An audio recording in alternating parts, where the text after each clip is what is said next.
I hope that everyone is well. Welcome. Um, it's been a minute, so I wanted to go over a few things and kind of mash it up into one video. I hope y'all don't mind for anyone who does show up or listens later. Um, a couple of these things we have briefly covered before. I want to kind of highlight how they are becoming entangled or integrated and talk about that briefly. And if it's a topic you're interested in, we can get into it a little bit deeper. To begin, I usually like to just kind of ramble for a moment or two until possibly people will receive the notification, and just to kind of lead into the video. I hope you don't mind. For anyone new here, welcome. For anyone who's been coming, it's nice to hear you or see you, as it were, again. You guys know I love you. Please understand this is not easy for me because some of this really hits on a personal basis, and I know it does for some of you. Some of us felt or saw a lot of this coming, and we've talked about how retro causality seemingly has played into that. A lot of people are going to disagree with me. A lot of people do disagree with me. Not always, but normally or usually. Remember, the exception makes the rule, but usually the majority is in some type of error, because the majority here seems to go with what we want to hear and not what's actually in front of us, what we want to see and not what something actually is. We all have that blindness because we only see from our perspective. We cannot see from our neighbor's perspective, and that's why fellowship and even bringing awareness to personal corrections in our loved ones, that is showing love if done properly and gently. Remember in the comment section that you cannot hear tone of voice, so let's try to be kind to each other and use mindful phrases and words. Okay, everybody is welcome here. The only thing I don't personally welcome is hate. You don't have to believe or receive what I present to you. I don't have to believe or receive what you present to me. However, I did want to do a brief introduction talking about the renewal of the mind. When the mind gets stagnant, oftentimes we don't think about what that actually means for our life and for our spirit man or woman, as it were. Our spirits need more attention today. They need to be nurtured and encouraged, and I think they will thrive and flourish. I think this environment is suited for us, obviously, or it began that way, and it could be again. But if our minds go stagnant, that means we're not learning anything new every day. Every day, some new information should be presented to you, or you should be learning the Holy Spirit, right? That spark within you, and we all have it, I believe. You don't have to agree with me, but I think we all have it. It's just how we choose to operate with it or against it. And that's the rub here, isn't it? We're always in conflict with our own selves, like with our own inner beings. And we don't talk about that enough. There's a lot of pointing of what's going on outside of ourselves, but very little examination of the heart and the mind. And if we examine our hearts and minds, and we're a little more open-hearted and open-sighted to the perspective of someone else, we don't have to agree with them. We don't have to believe what they're presenting, but we can respect them enough as a person, as an individual, just for being here, because just if you're here, there's a purpose for you. If we carry that mutual respect and regard for each other, our families and our communities can grow and flourish, but that happens because of a work that starts happening within you. And if you go stagnant and you're not open-hearted and open-minded to other theories or other perspectives, kind of what's the point? You're not learning, you're not growing, you're stuck in the same place. Personally, I do not any longer want to be stuck in some type of loop of erroneous behavior. Am I going to achieve that and overcome that? I hope so. I hope to discuss that with people here and online and to bring back eloquent debate and theorizing again. It used to be the norm. And now it's upside down, and people who read are ridiculed. And, everything's about feeding that appetite. I got to look better. I got to be better. I got to be better than that person. We shouldn't be in competition. That's what harmony is all about. So that's enough rambling. I try not to preach or anything like that. Yeah, nobody ever stays for the ramble anymore. I don't know what's going on with the channel, but I'm going to press forward like I do and hope that the people who will benefit from anything I share and people who need to bring a message to me will show up. So we talked about this, and this is where it gets eerie for me. I started looking into a variety of different faiths. Hi, Odiwan, welcome. It's nice to see you. I started looking into a variety of faiths when God was calling me back. I went to as many local churches as possible, no matter what they said, because I was church hopping. It is its own club in a way, and people don't like that. They don't want you showing up unless you are a member and unless you have some type of affiliation or loyalty.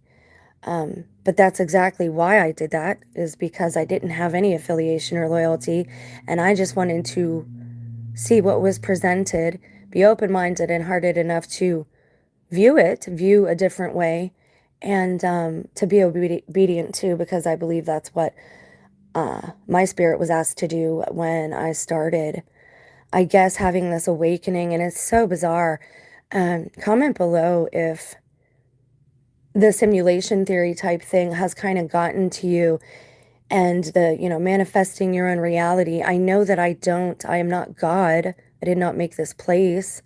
I did not make myself. But there are a lot of things happening now around us that we've talked about for a long time on this channel. And it's almost like I gotta tend to my senior dog. Hang on. I'm still here. I apologize. He's pretty whiny since his first amigo is gone. I don't know what he's up to. Oh, he wants to go to his bed. Okay. Okay, here I am. Ooh.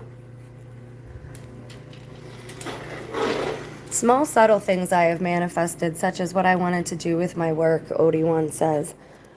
In that, and again, it's what came first, the chicken or the egg. Did you manifest it, or did you manifest it through hard work, right? And effort. I'm talking about theorizing, and almost like with the power of your will, your environment actually changes, or the people that you work with actually start behaving differently. So I'll give you an example. And I know what psychologists call this. I've taken a couple of psychology courses, and I've taught myself a lot. Well, I haven't taught myself, but I've read a lot about that field, and we've talked about that as well. Anything else, I don't have room to type it all out. I know. That's why I try to be I don't want to make assumptions there or elaborate on what you said, or put words in your mouth, you know what I mean. I had to let my dog out. I apologize. So all right, here's the newest example, and this is just the newest thing. A bookstore opened up down the road, and I meant to tell you guys about this the other day, and I forgot all about it. I was riding my bike down Main Street, and yes, this is like small town Americana. We do have, it's weird, we've had an influx of different faces the last few years.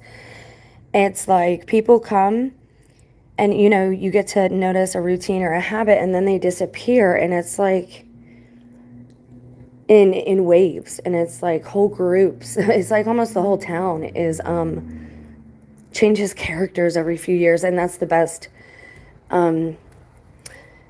reference that I can make of that for it to not be confusing.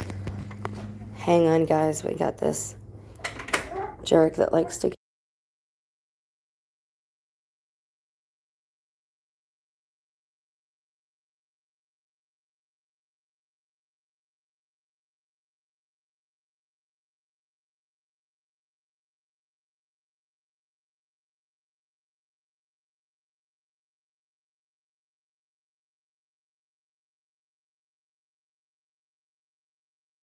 I apologize. That was the guy that hollered at me and Sammy going down the road, and I try to just avoid him now. I'm sure that makes his day, but I'm not looking to come to blows over somebody not knowing what side of the road to walk down.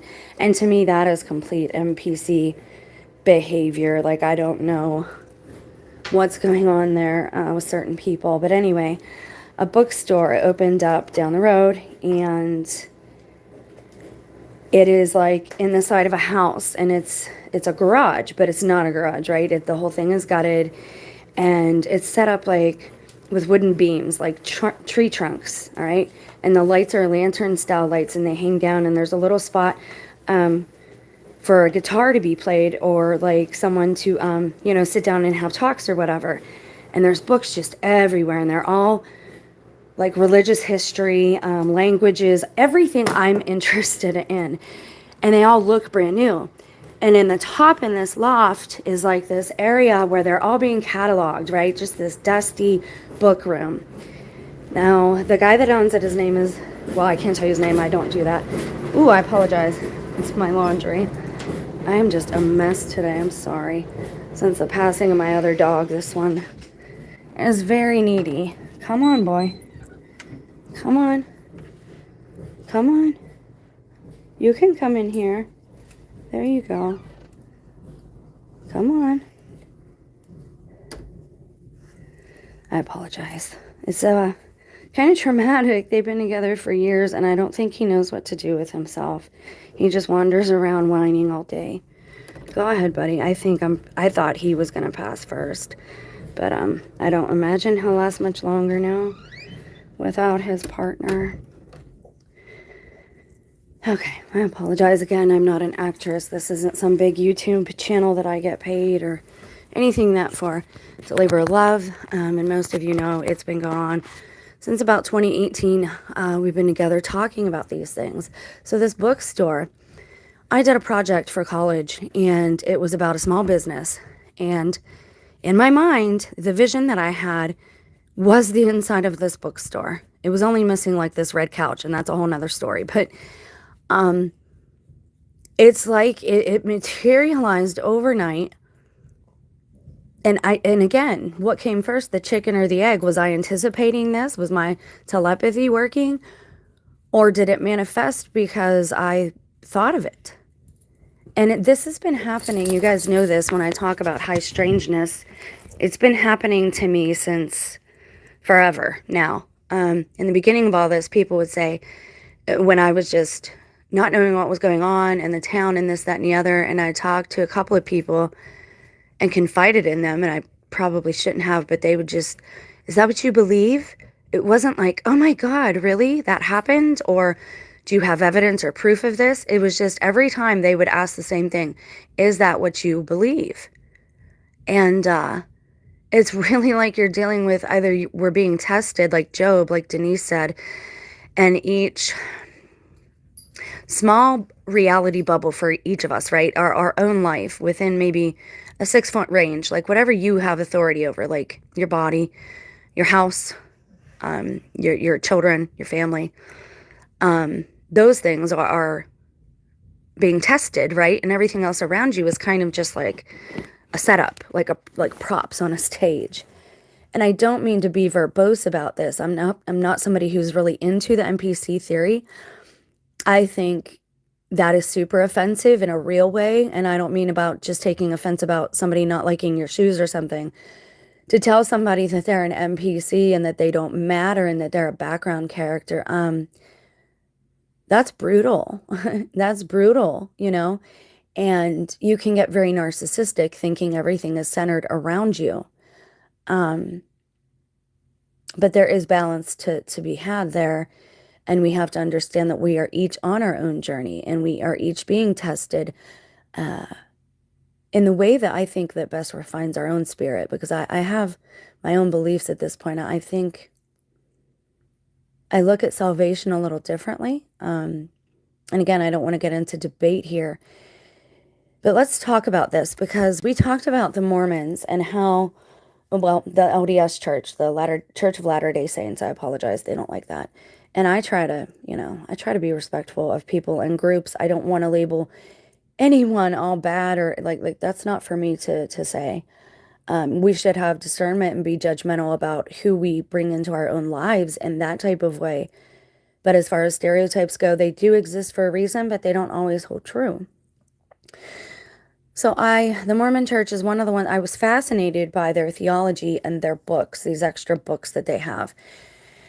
But isn't that also what Adam and Eve fell for? That extra knowledge. They thought that if they got this knowledge, then they would finally achieve this holiness that they needed. Kind of like Alice in Wonderland or The Wizard of Oz, never realizing that God was going to love them no matter what, that they were always in his heart. And even if they failed, right? This is what I see in my own life. Even when they fail, they are picked up time and time again. I was just reading the Judaism view of Adam and Eve and how they were failures and how Satan is not how he is a tool, how he's still being obedient to God too. He has his purpose. And I believe that to an extent, I do. But I also don't believe that we're made by such a cruel creator that it would just throw us away.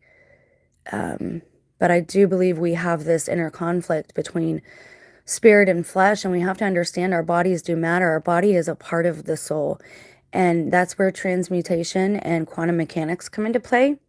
And this is why I kind of want to talk about the Mormons again, is because their book gets into all of that, right? It gets into parallel dimensions, and it's not spoken of in that language, but you can recognize that that's what its intent or its meaning is.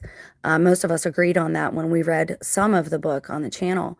We're going to get into more reading, but I believe that's going to all be posted to the other channel, just for continuity's sake. So this happened, okay? And again, this is so weird for me because this is like an outward reflection of my own inner journey. And you guys know this. Like, I was raised Catholic, and I said in a few videos ago, I'm like, is it possible that maybe the Catholic Church was Christ's beginning church, and maybe the Mormon Church is the end days church? Like, maybe we are supposed to be somewhat integrating. And I didn't, hold on there for anyone that wants to start lambasting me for being acceptant of another religion. Catholics are usually so kind, and that's why the big difference between that church and the Protestant movement. And so that's one reason that I have so much respect for the way that I was raised still. It's given me my morals and my values. If you don't believe in God in this age, it's very hard to get morals and values otherwise because of the excess and the materialism. And that is encouraged. I believe in being prepared, but I don't believe in hoarding. And I believe there's a lot of reverse psychology being used to get people to behave in a certain manner, to modify people's behaviors. And I think that TIs, in a sense, on the surface, were a beta test to see how best to modify people's behaviors. We were probably people maybe that they thought were weak or that they could break down. And I'm proud to say a lot of us have not broken down. Maybe we are changed. We're different than we used to be. We don't any longer want to be used. We don't consent to being trampled on. But that's because now we know we are loved and we love ourselves. But anyway, that's a theological discussion. So this happened, and I didn't know. Again, you guys know that I stay away from media. I don't have cable. I only watch snippets of certain things just to get a feel for what the attitude is out there. Because for me, it's so personally, and I hate this word, but it is personally triggering because it's like my inner thoughts, processes, and all the research that we've done together is now playing out on a public screen. And that's where you get this disassociation feeling. So tell me below if anyone else's awakening has kind of been like that. Like you look around and you're like, everything is fake. On a superficial sense, like the materialism, like in that way, everybody wears a mask, nobody's themselves. But everything here feels very contrived, and I didn't used to feel that way. I'm not talking about nature, okay? I'm not talking about the plants and the animals. I'm talking about the interactions with each other. Some of the people behaving in so much of a blind synchronicity. It's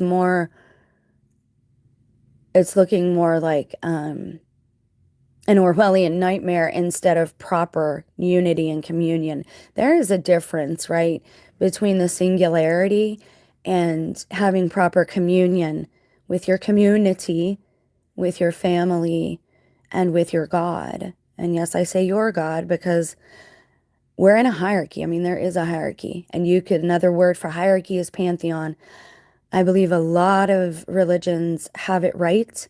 And it's almost as if they're all just from different perspectives and different cultures. I don't like to point at everything and say demon. However, things are getting very strange. And that's why I want to highlight a few things for you.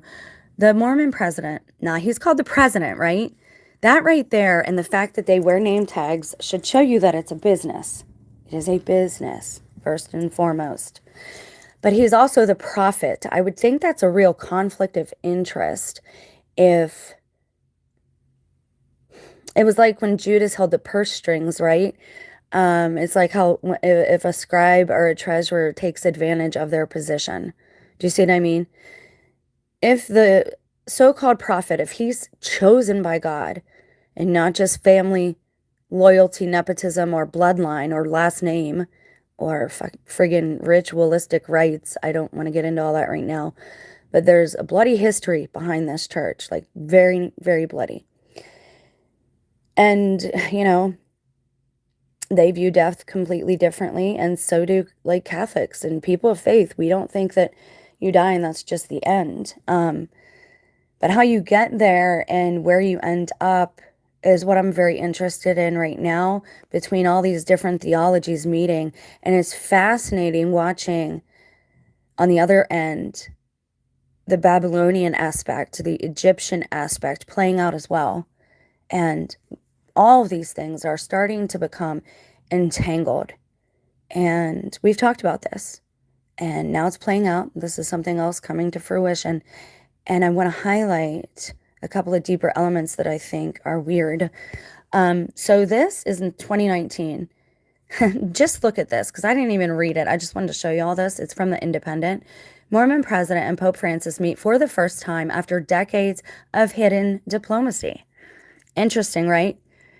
Now, again, most of us understand that religious institutions and schools and the government, they are just arms of the same octopus. They are of the same kraken.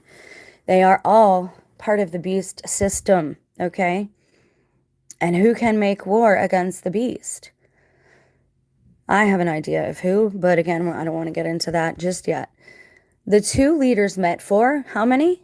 33 minutes at the Vatican and exchanged gifts the day before. Russell Nelson, he is the prophet, due to dedicate the first Mormon temple in Rome. Now, I also showed you guys how they're building a mosque, a church, and a temple, all in like the same area. It's very symbolic. It's very esoteric looking on the outside, and it's all very bland. It all looks very futuristic because there are no crosses, there are no religious relics of any kind. And this is how we are seeing the one world religion come to be. Now, I want to stress, I believe the one world religion is a false, blind following of a fake fallacy of scientism.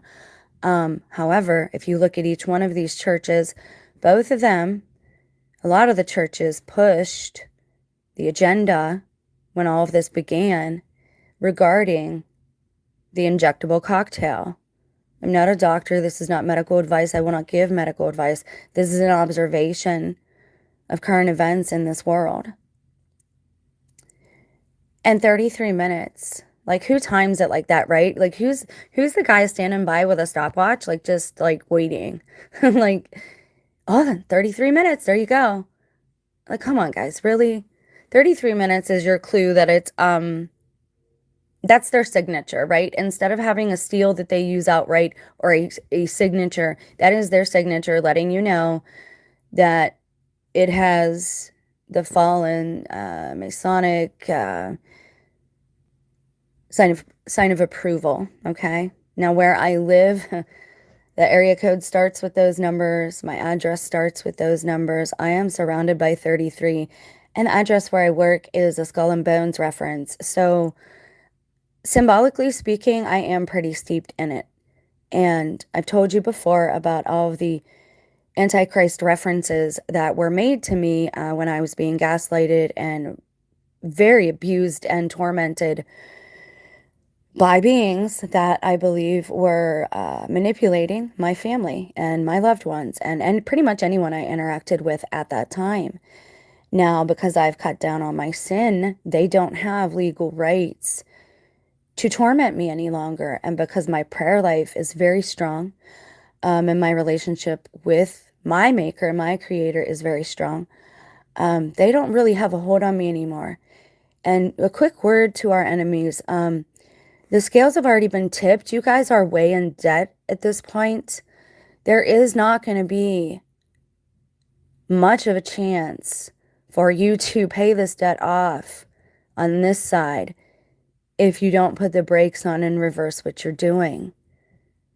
And I know you believe in that. And I know pretty much after all my research and reading that I've done and my personal experience with my maker, that there are scales of justice on the other side and that they do matter. And you cannot just blindly put your faith in a being, but then live your life in opposition to that.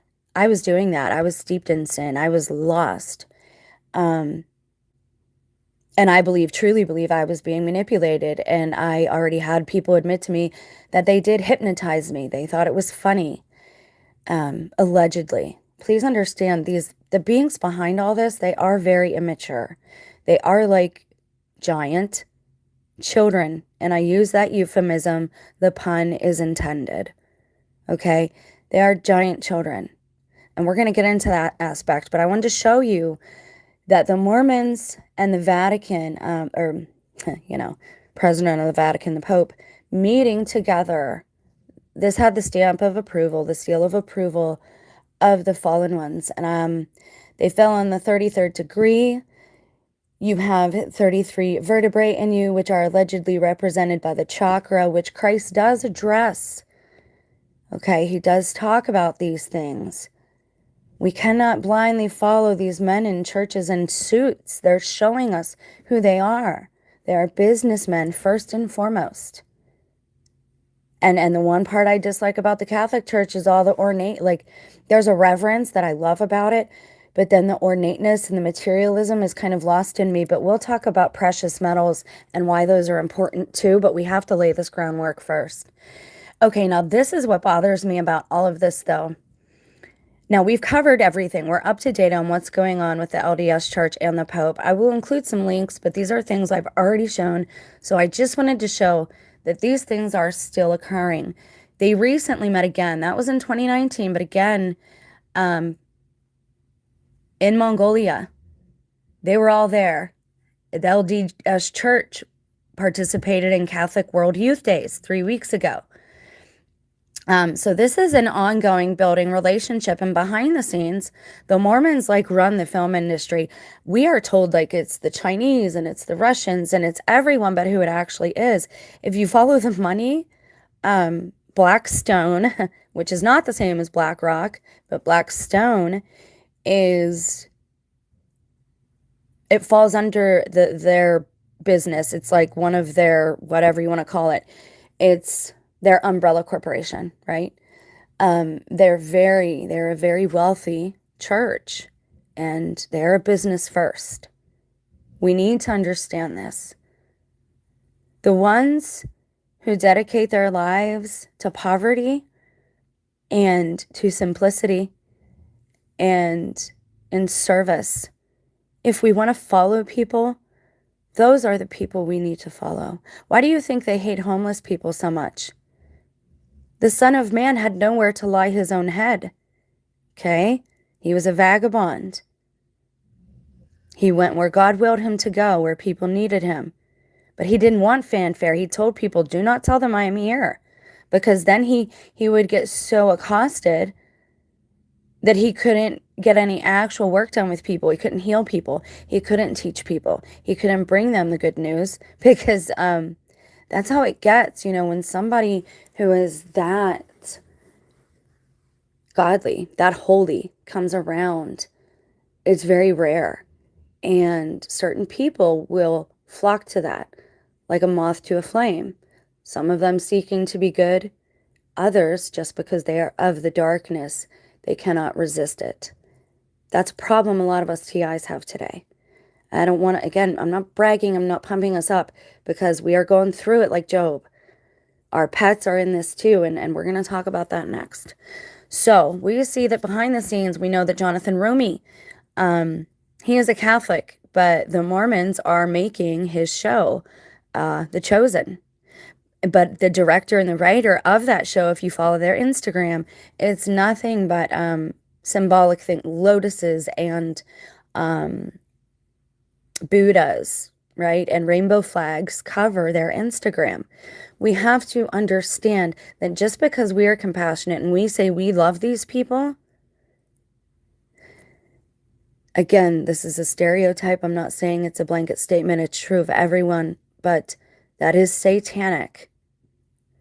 That aspect, the rainbow hijackers, the deliberate sect behind it all, not the regular people like our brothers and sisters, I don't think, but the ones who started it all. It is satanic. It is transgressing against nature, and the reason it is done is for a power aspect. And just look what happened at Sodom and Gomorrah. And they named it after Sodom for a reason. It's not satanic panic. They are literally Satanists, and it is their time. We have to know this. And I'm not trying, I know words are powerful, but I'm already seeing it. We can't deny reality, right? But they will not win. They're not going to win. But we have to be vigilant. We have to be sober. And for the core group that is in this channel that have helped me on this journey, and I've helped you on this journey, and we've referred each other to books and videos and just different ways of trying to learn things. Like God is telling some of us totally different things than he's telling anyone else. He's been weaning me off of meat for a couple of years now, off of animals. And I can't say it's meat anymore because then it depersonalizes it and it desensitizes me to it. So it's for my own sake that I say that. I'm not judging you. We're all at a different part in our journey. But God told me a while back to stay away from the animals. And I thought at first it was because there was something wrong with it, which I still am not in doubt of. But for me, I believe it's a spiritual thing. I can't have anything like that in my vessel, or my vision gets clouded, and I can't have that. I need to be able to see things as they are and not as I want them to be.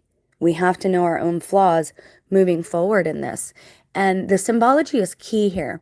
What else is going on? Well, they're building a church. Well, they already built the church. This picture just gets me. I had looked at this one already. But they're at the Vatican. It's very random. We don't know exactly when it is. I guess his assistant or whoever that is holding his arm. I don't know. I'm really concerned with some of the fraternity I see leading all of our churches. And this is the thing. We make up the church. We make up the community. We make up this world. There are more of us. All we have to do is learn how to wield our consent and our will. I'm concerned that as part of the beta testing, they knew that the child aspect and the child harmer aspect, I'm trying to be very sensitive here to the words I use, they knew that that would get people emotionally, they knew it would get Christians emotionally triggered.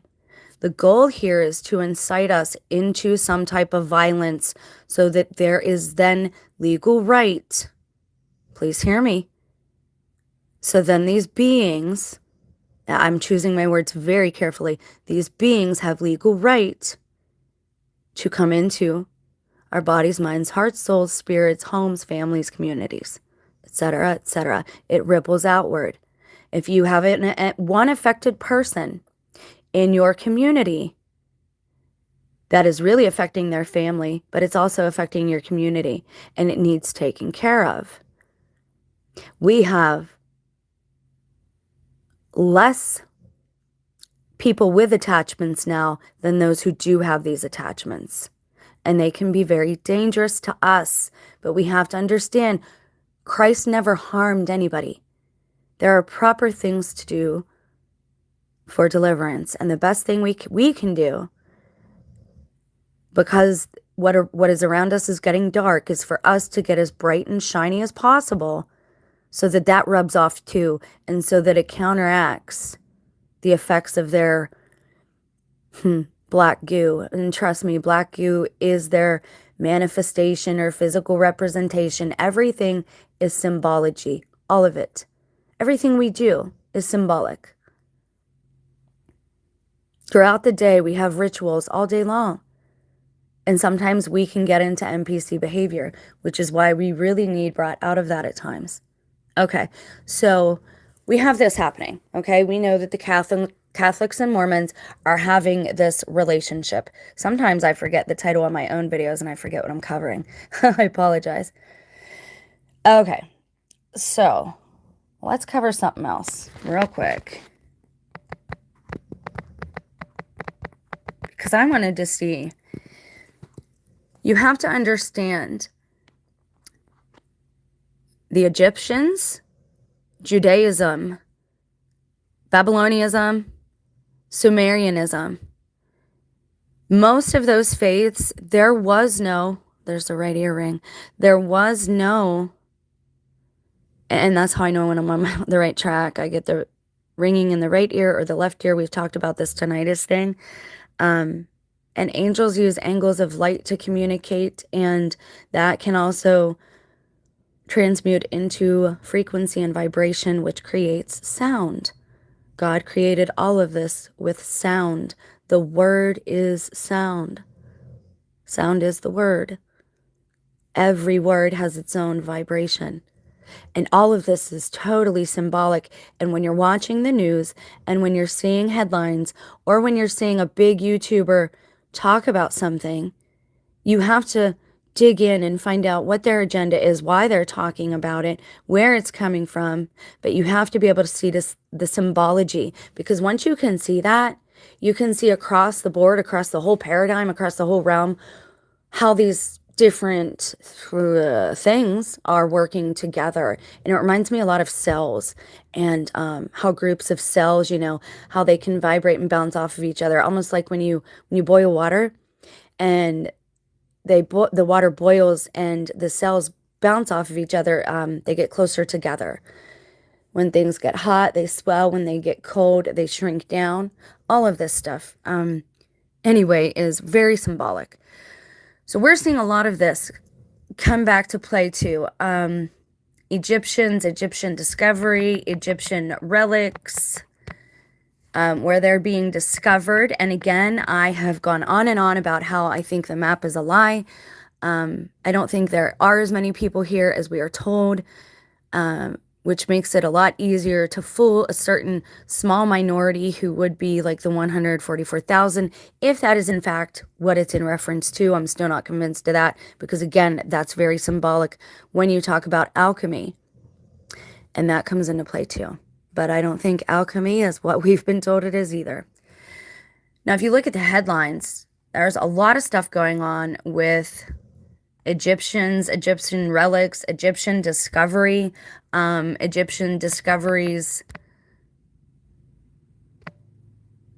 in Arizona, okay? And I've talked about this. I've talked about how when they show, for example, when they show Jerusalem, they only show it from one angle, and they always show the same darn road in every clips, going back to 1930. I've shared a couple of those clips on the community tab. I'll go back in and try to find them for you since I just referenced them, if somebody wants to remind me. But in every movie, in every news blurb, in every picture that they've ever shown us of Jerusalem, they're all from the same angle. They're all the little same spot. Same thing with the Jordan River, same spot. There are no oceans in the Bible, right? None. There are no oceans. There are seas in the Bible.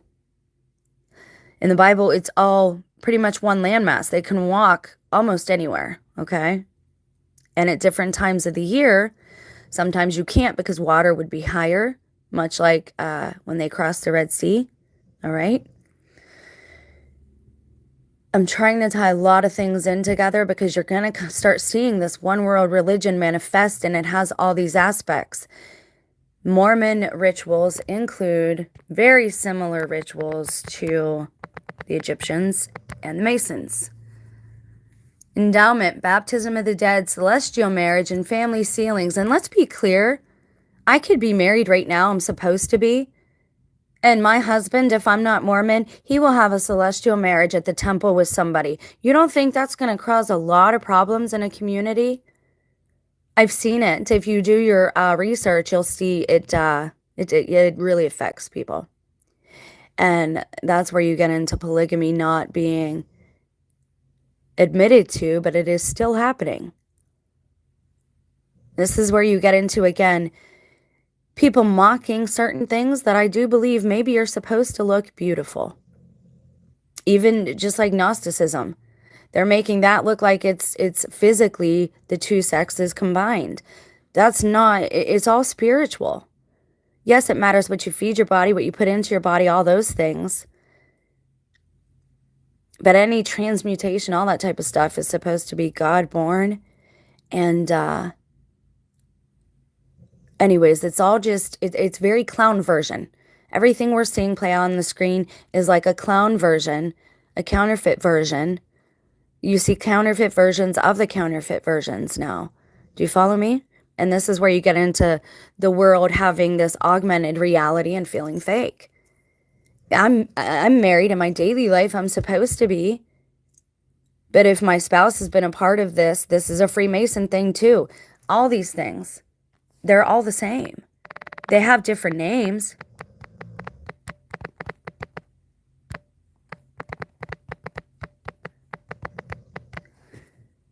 They're all the same. Joseph Smith and Masonry, Mormonism and Freemasonry, Freemasonry and the Latter-day Saint Temple Endowment Ceremony. They are all the same. And they've literally taken over the world. Now, who started that church, though? Anytime you see polygamy,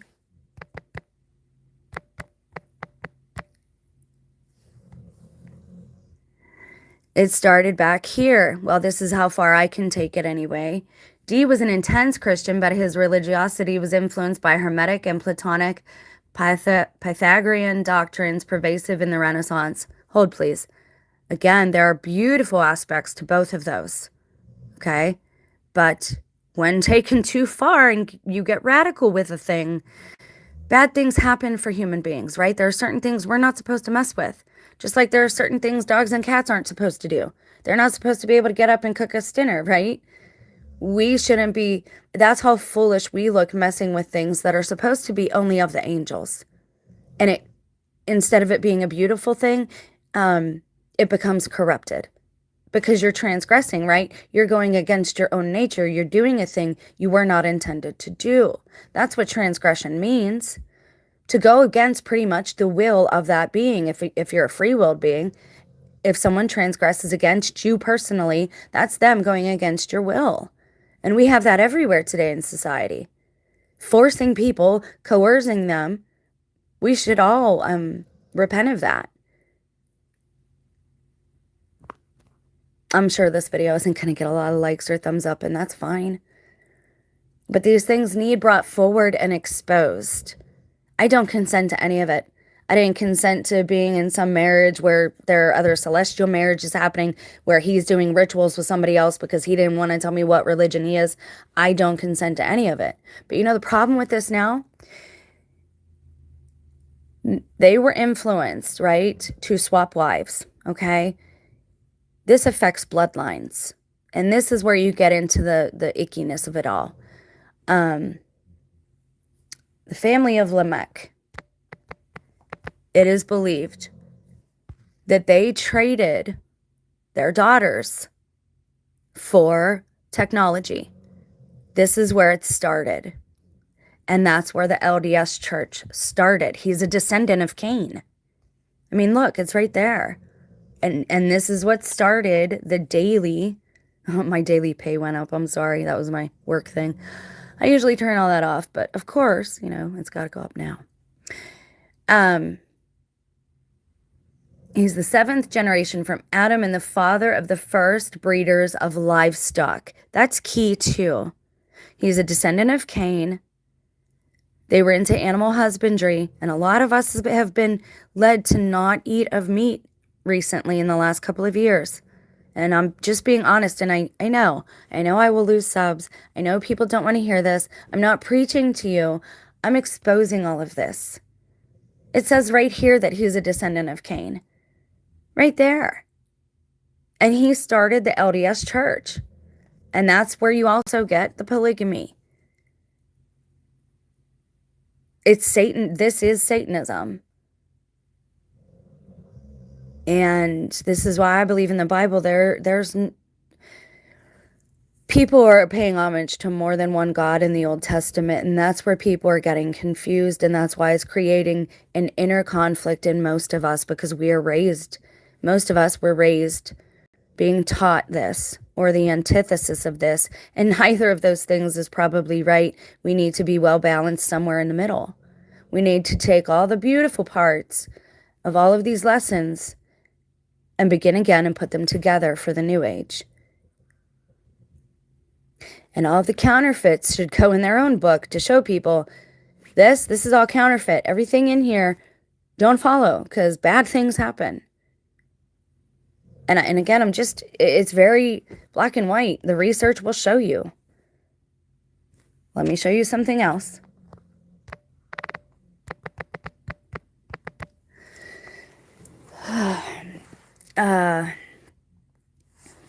Hold on.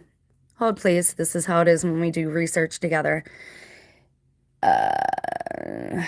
What is that from? Master Mayhan. And it's funny, an alleged friend, neighbor that I met, who again, they were all involved in this. I think they pulled people from the outside on purpose. Like, what is that movie called? Summer's Night? With the girl. Oh, hold on. Hold, please. I'll get to that in a second. Master Mayhan, you see what I'm going for there?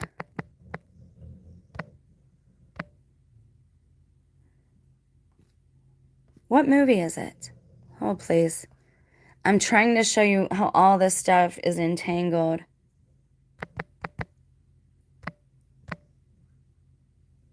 Oh, what movie was it?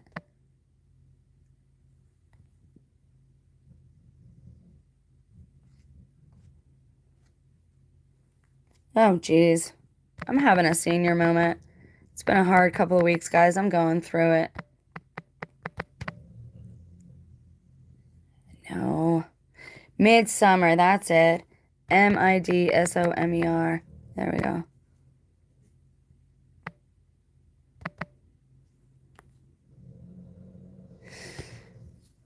They pull people in from the outside every so many years, And the people that they pull in, they treat them well. They give them a place to stay.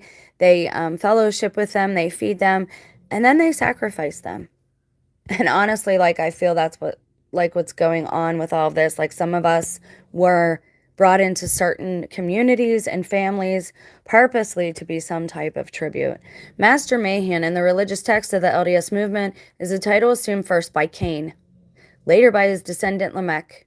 The title indicates that Cain and Lamech were each the master of a great secret in which they covenanted with Satan to kill for personal gain. Now, this is Wikipedia. Not everything you read on the internet is true. Dig for yourselves. See if you can verify this or not. I've been able to. We've talked about it in brief before. But again, I want to show you how all of these things have different names and they are given different packaging, right? And they're being sold to the public as different things. But when you take all that off, it is one religion. And it is not a good one. It's not anything good, okay? They covenanted with Satan to kill for personal gain. The term is found in Joseph Smith's translation of the Bible in Genesis 5, currently published by the Community of Christ, and in the Pearl of Great Price. We've read some of that in chapter 5 of the Book of Moses, a religious text of the LDS Church. Critics who approach the issue from a secular perspective and argue that Smith's translation of the Bible was influenced by his cultural environment, including strong local anti-Masonry, again, which isn't true, generally suggest that the term is related to Master Mason, the highest degree of the Blue Lodge of Freemasonry. Another suggestion is that the term is related to Mahon, a prerogative reference to Muhammad during the Middle Ages. Now, this in itself is its own rabbit hole, okay? Once you look into how bloody the history of the LDS Church is, you're like, oh my gosh, this is what they're doing. This is what's happening. Almost every show that I watch on that Dateline on Tubi, it like has, different episodes of Dateline. Maybe they change out every week, but it goes on and on for 24 hours. And I told you, I watched it for a few days straight, and I looked into every religion. They were all Mormons. Every one of them that had a murder happen. And everyone looked like a patsy went down and the real person that did it. Because they have this, and they also have something called blood libel, their own version of blood libel. Before somebody becomes what they call them a son of perdition, if you're on a path of sin and you look like you're going to become a son of perdition, they will end you. Let me ask though, how does that save that person? They say they did it to save the person, right? But how is their salvation found in that if they're already on a path to sin and you kill them while they're in sin? You're not saving them. You're doing the opposite of saving them. I believe that the LDS Church is blinded. I believe that the Jewish church, the alleged Jewish people, I believe that they're blinded, but I don't even think the ones they show us are the real ones. Smith was definitely anti-Mason. His partnership with them was one of convenience. He adopted many lodge practices, but many of his followers came from the anti-Mason party in the area. Again, sometimes these leaders are doing things you don't know they're doing. Anytime you see that polygamy happening, that is not a good thing, and I know a lot of men are wanting to push that right now. You're going to see that come out too, and some of you might know. Again, I know that a lot of my enemies watch my channel, and that might be the only ones who watch the channel. I don't believe it. I would disagree with you there. Their rituals are too much like the Freemason rituals. They look exactly the same. If you take the name off of them and you look at the images alone or the rituals written out, they are exactly the same. The temple rituals of the LDS Church look the exact same as the Freemasons. But if you don't believe me, let's look at it.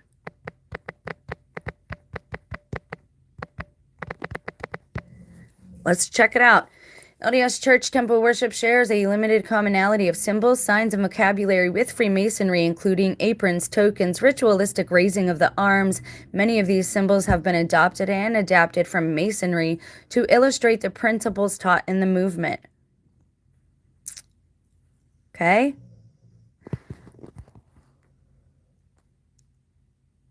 The problem with Freemasonry, it removed Catholics from legitimate ecclesiastical oversight while they were being effectively catechized into a new philosophy, a different way of looking at the world.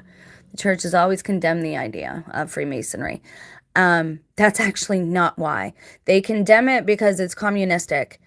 There's a difference, again, between communal living, which I believe is what monks do and nuns do, and you agree to pool your resources and to live as frugally and in poverty as possible, and in a type of penance to the Lord. And there is something beautiful about that. Again, with all the darkness, we have to have those that are willing to balance that out. And I feel like that is the road God is leading me to. And to much chagrin of my alleged family that I still have left, and other people, the world and God are kind of having a tug of war with me right now. And so forgive me if I'm a little disorganized in my thought processes, but they are pretty much the same. You cannot force anyone into a communistic way of lifestyle. And again, there's a difference between communistic and communal. Communistic, they tell you that the government is your God. They tell you what to wear. They tell you where to shop. There is no choice, okay? Communal living, they live set apart from the world. They believe that everybody should have their choice and free will.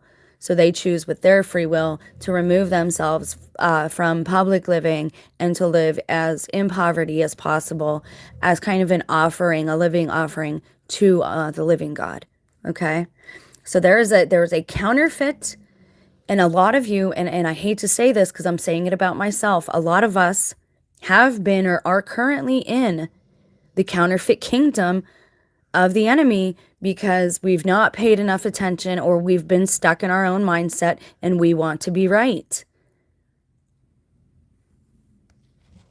We don't want to admit when we are wrong, or when an idol of ours has gone sour or has been corrupted. There's always a chance for repentance. There's always a chance for penance. But that ends at a certain point when people's consciences are seared, and I think that's what's happening. And I always appreciate you being here.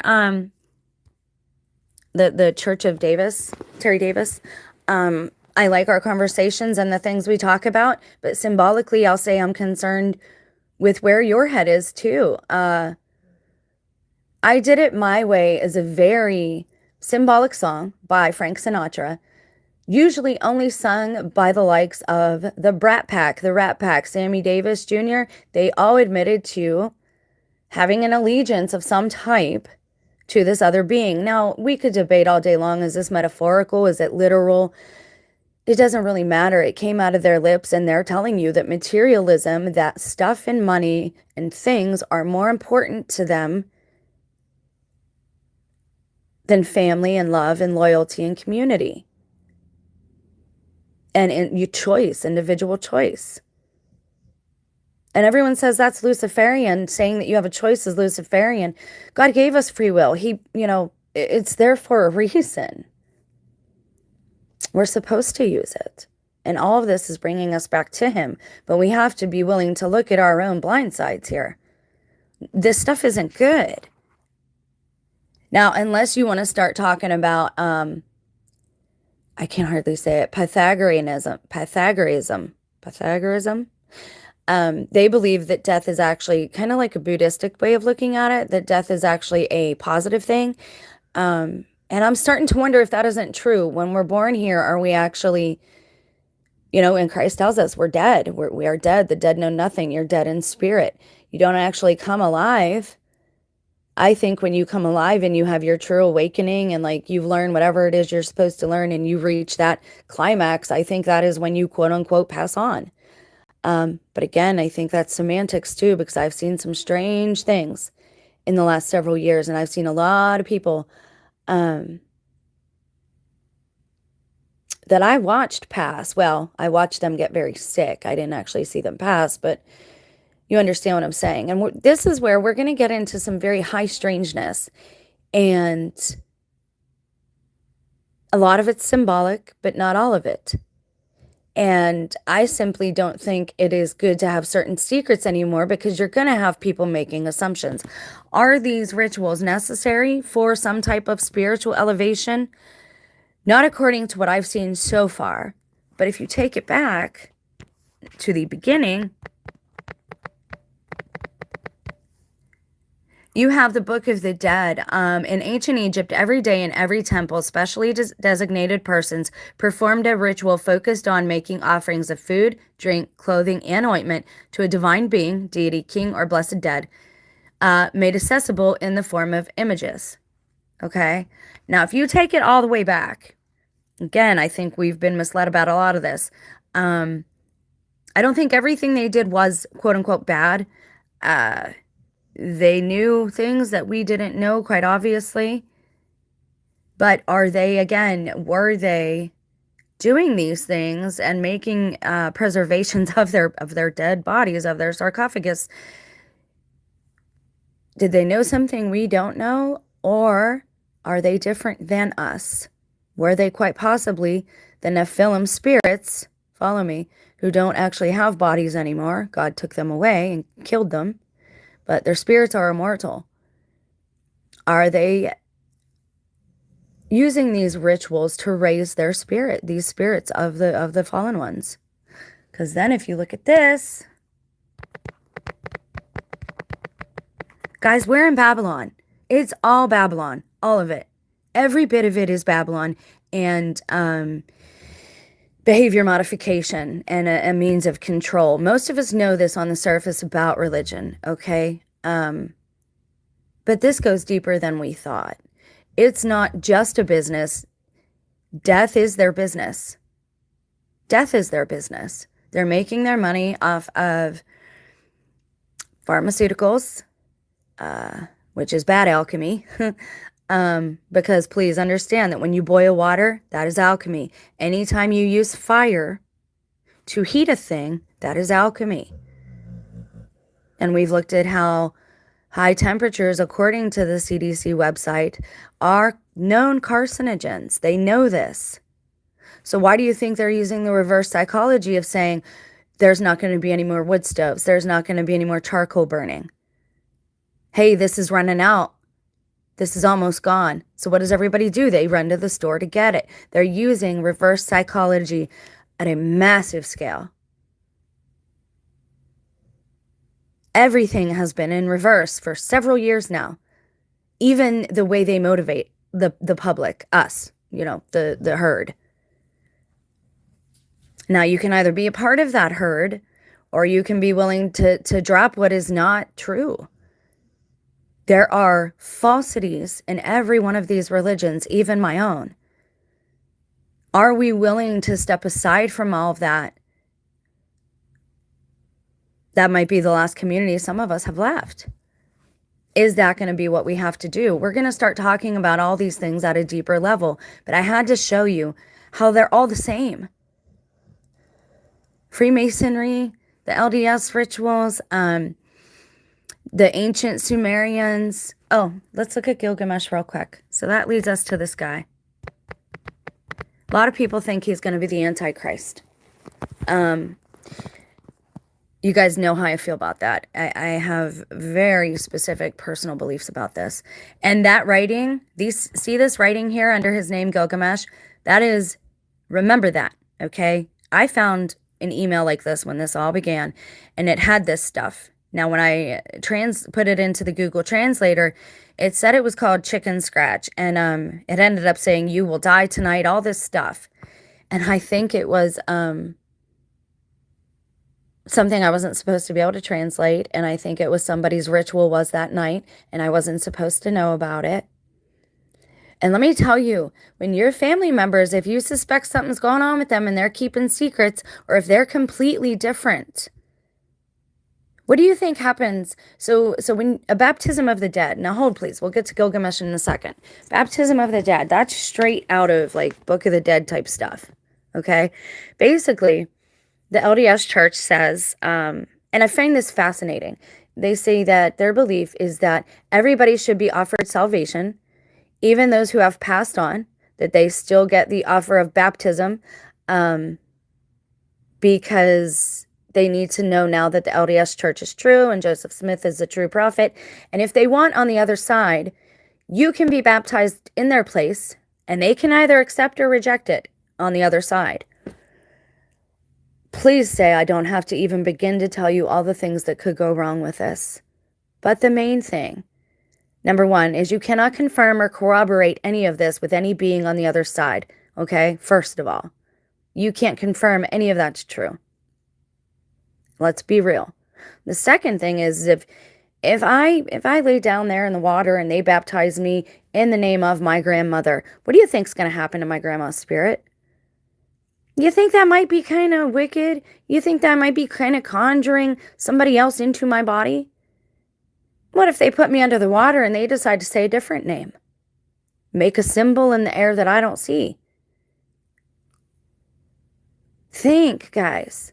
This is why people are so different. These things are happening. I don't know how exactly. But this is the proof that, like, the baptism of the dead, all that stuff, they're telling us what they're doing. They're not telling us in the right order. They're not telling us exactly what's true. But they're freeing themselves of that karma because they're putting the information out there. At least that's what they believe. I've been told otherwise. The scales are way off now. They've went against natural law for a very long time. And they've misled a lot of young ones. And that's not good. And any of us associated with people like this, we have to be very careful to be found not guilty of touching the unclean thing.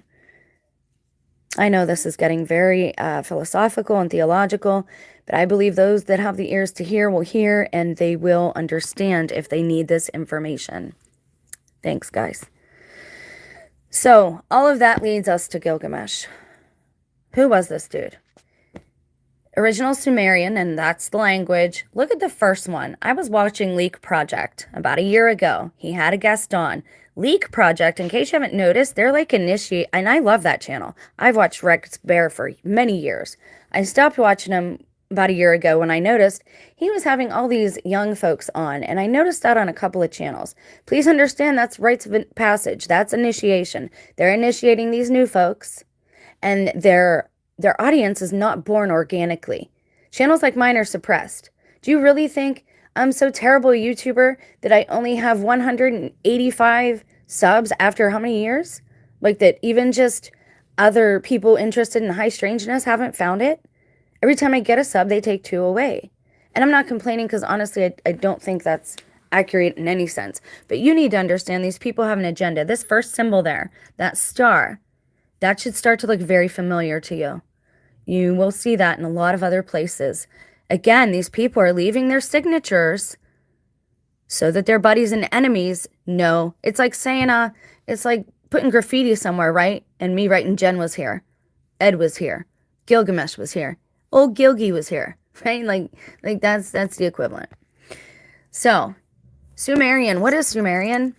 Allegedly, you will have people say that was the first civilization. It came before Christ and Christianity, and it is before even the Egyptian, because Egyptians, believe it or not, they're not as wicked as we're told. They had their own religion at first, but again, that's a whole different conversation. They will tell you that this story here is the original Enki and Marduk and Enlil, that is Christ, the serpent, and the Father, I think is how they relate it. They will tell you that is the original. I will tell you that it was all happening at the same time. The fact that they're written in different languages should show you it's different perspectives of different cultures. But it's the same probably the same story.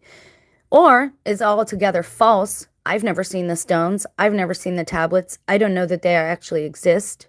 It could all be false to lead us away from Christ or away from whatever type of inner gnosis that we are supposed to come to in our spirit at some point. Christ expected us all to be like him. That's the expectation, is that we should all be able to ascend. That's the goal. So many people miss this. They don't understand. Yes, work is required of us. Do you think you can just be a crap person, but say on your deathbed, oh, I believe, I'll be saved? I've heard, you know how many people I've heard actually say that? They believe that they can do that. That's a lie. That's not true. Like you're telling God right now that you're planning on lying to him. And let me tell you that and I know this for a fact because it happened to me, one of the witnesses at your judgment is your own conscience. It is you. You're the one showing the screen to the angels and God of what you're doing all throughout your life. This gets very, what is the word I'm looking for? There's a lot of parallels, right? And this is where that cave spiral comes in because time repeats. I personally want to get out of my own repeat. I don't want to be making the same mistakes. I don't want to be in the same cycle with other people. I want this all to stop for me. I want to be able to break out of it and ascend. That should be the goal. Should be. We're more than just like water and bubbles floating down a drain, right? We shouldn't just be taken by the flow with the flow because we have free will. So old Gilgi here was a hero in ancient Mesopotamian mythology. And look at this. This is Wikipedia. You can change this anytime. Even Google is getting very, very anti-Christ, anti-Jesus, anti-God. Okay? Insert whatever word that means pure, true, light, love, creator, maker there. So old Gilgi was a hero in ancient Mesopotamian mythology, the protagonist of the Epic of Gilgamesh, an epic poem written in Akkadian. Notice how similar that word is to the Anunnakian. Much love, sister. Hope all is well. Hey, much love to you too. Same to ya. Your little videos give me insight that I would never have otherwise because numbers really aren't my thing. I just know when I see the same ones over and over again, so I look them up. But thank you. Thank you for helping us to see from that regard. I appreciate it. Written in Akkadian during the late 2nd millennium BC. Now imagine this. We are so influenced by Christ that BC and AD originally stood for before Christ and after death. Before Christ's birth, and AD is after he died. That is how influential. Everybody knew he was the Savior back then. Nobody had hope of going to heaven. Thank you, Jen, and thank you for your work. Oh, jeez. I know I'm disorganized. I know I'm not fancy or anything like that. I just try to help people see the similarities in all these things so they know what they're actually looking at when they're being shown it, because I was so deceived for so long. And I know we all have blind spots. So somebody's still going to have to show me where I'm being deceived. So BC originally meant before Christ. I've heard they've changed that now. I'll never stop saying it. That's what it means. BC was before Christ. AD was after death. Everyone knew he was the Savior. Because imagine it. The Sumers, the Egyptians, Babylonianism, even Native Americans to a point, they all have a book of the dead, right? Tibetan Book of the Dead, Egyptian Book of the Dead. Why'd they have that? They believed everybody literally went under the ground and lived in the dark and knew nothing and just kind of stumbled along. Almost like the original George Romero zombie movies, how they all go back to the mall because that's what they're familiar with, but they're dead, right? Allegedly, you do that underground in Sheol. It's an actual place they believe in, and I do believe it's a place. I've told you I believe the Bible is a map completely, totally. I think it's a map, and we're going to start looking at that too. It's another reason I'm trying to tie up all these loose ends and show you where all this stuff you're seeing today has come from so you can make an informed decision. You know, that's where knowledge is required. How can you make an informed decision if you don't know the facts? If you don't know what you're actually looking at or what you're actually learning or what you're actually claiming loyalty to, fealty to. So he was possibly a historical king of the Sumerian city-state of Uruk, who was posthumously deified. So after he died, they made him a deity. His rule probably would have taken place sometime in the beginning of the early dynastic period, circa 2900 through 2350 BC, though he became a major figure in Sumerian legend during the 3rd dynasty. He wanted to live forever. He wanted to find a way to live forever. Notice this, though, please. What is he? He's very giant looking. What is he holding? He is holding a lion. A lion is his pet. I actually think they show it as a tiger. I thought it was I could have swore it was a tiger. Maybe it's a lion. Obviously, you got something going on with the hair there, with the jewels and the dreads, and maybe some beading there. That is very Norse. It is very African. It is very Egyptian. Like you have a lot of this is where we get a lot of our stuff because it is an ancient civilization. But notice his size, please. He is antediluvian. This is before the flood. This is when people were still living in the dark, and these were their gods because they knew nothing else. Christ was the light of the world. He brought light here, okay? People had hope after that. He taught them, but nobody understands. He taught us not to just have the information. He wants us to be ascending. He wants us to be doing what he did. And again, a lot of times in the Bible and in books in general, it's about what's not being said, right? What don't you notice happening? So he's a giant. He's got his buddy, his favorite guy there, and it's a cat. Hey, love. Hope you're well. And it's a cat, right? So what do we know then by looking at this? Well, giants apparently liked hanging out with the animals. This one, Gilgamesh specifically, liked cats. What was his area of fame here? He wanted to be immortal, okay? We will go over this story. I don't think I want to do it right now. There it is. It shows you right here. The Epic of Gilgamesh was composed by a scribe named Senliquiunini, who probably during the Middle Babylonian period. Based on much older source material, and the Epic Gilgamesh is a demigod of superhuman strength who befriends the wild man Enkidu. Wild man, that's an interesting choice of words. Don't they use that in reference to Sasquatch? Huh. I just noticed that. And this, it's the little things, guys. It's the nuances. Together they embark on many journeys, most famously defeating Humbaba, or in Sumerian, Huwawa. Okay. He actually looks very Pacific Islander too. I never noticed that, but he actually kind of does. Okay, sorry. Just an observation there. I do. I love people. I love cultures. I love languages. That's why I wish we could at least live in harmony. You don't have to agree with me. I don't have to agree with you. But we could respect each other's walk and talk and, live in some type. And harmony means like if you see the figure 8 or the infinity symbol and you imagine like two discs along that, one going one way, the other one going the other way, they never actually run into each other or bump each other. But they pass each other, right? They interact in some way, but they never actually run into each other, right? They don't do that harm to each other. And this is why I keep to myself a lot lately. I'm being taken through these different thought processes and different conversations with a maker. Some one-sided, not all of them. And sometimes it's hard to explain these things when you have no frame of reference for them. So here's where we get into it. Together they embark. They defeat that guy. And who? The bull of heaven. That bull was shown to me when I allegedly met a fallen angel who was also a tattoo artist. He and one of the other people around me at that time kept referencing and flashing images of bulls every now and again. So that's very big in all this. The bull of heaven, who is sent to attack them by Ishtar. Okay? After Gilgamesh rejects her offer for him to become her consort. Oh, a scorned woman. It's never a good idea. After Enkidu died, but you can't force somebody to love you either. After Enkidu dies of a disease sent as punishment from the gods, Gilgamesh becomes afraid of his death and visits the sage